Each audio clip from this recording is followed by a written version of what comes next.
আমরা স্বরাষ্ট্র মাননীয় স্বরাষ্ট্র উপদেষ্টা মহোদয় এটা বলেছেন, এটা ওনারা বলেছেন এটার যে আমাদের সাথে আমাদের কাছ থেকে অনুমতি নিয়ে করতে হবে নিরাপত্তার সব ক্ষেত্রে। এটা কি খুব একটা কথা। ওনারা এটা ভালো মনে করেছেন এবং এখানে তো আমরা সবাই নিশ্চয়ই একমত যে নিরাপত্তার বিষয়টা প্রাধান্য পাক। আচ্ছা, আর দ্বিতীয় জিনিসটা হচ্ছে এর সাথে আচরণবিধির আপাতত কোনো বিরোধী দেখছি না। যদি মনে করা হয় over the period of time আচরণবিধি এখানে কোনো জায়গায় সামান্য সংশোধন বা সংযোজন বা বিয়োজন বা অ্যাডজাস্টমেন্ট লাগবে, এটা করবো আমরা।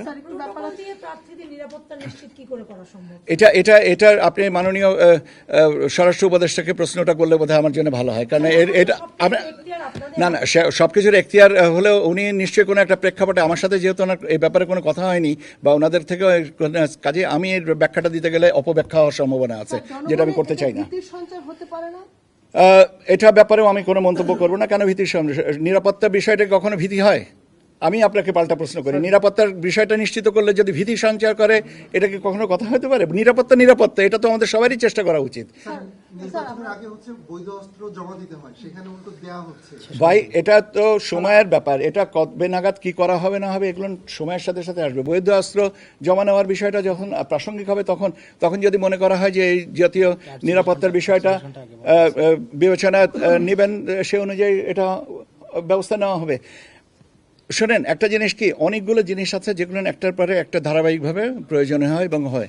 সবগুলোর প্রশ্নের উত্তর আগামী 3 দিন পরে বা 1 মাস পরে কটা বসবে, এত আগাম প্রশ্নের উত্তর দেওয়া উচিত না। এবং আমার মনে হয় যে এটা দিলে অগ্রিম একটা বিভ্রান্তির সৃষ্টি হয়। বরং আমরা এখন যে পর্যায়ে আছি সেই পর্যায়টুকু নিয়ে আলোচনা করি, আমরা সেটাকেই আমাদের আগামী দিনের পথ চলার সাথী করি এবং এখানে যেটুকু অ্যাডজাস্টমেন্ট দরকার আমরা সেইভাবে করতে থাকি।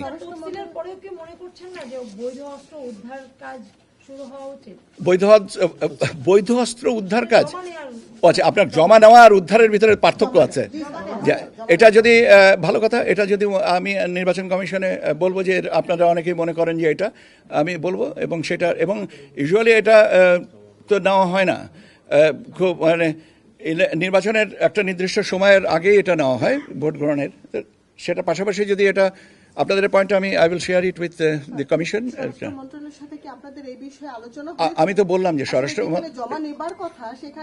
আপনি তো একই প্রশ্ন তো আবার দ্বিতীয়বার করলেন এবং আমি তো প্রশ্নের উত্তরটা আপনাকে দিয়েছি আগে, যে স্বরাষ্ট্র মন্ত্রণালয়ের উপদেষ্টা মহোদয় যে কথাটা বলেছেন আমার সাথে বা আমাদের সাথে কারোর সাথে আলোচনা হয়েছে এটা নেই। কাজে এটার ব্যাখ্যা যদি প্রয়োজন হয় তার মাননীয় স্বরাষ্ট্র উপদেষ্টাই এটা ভালো ব্যাখ্যাটা দিতে পারবেন।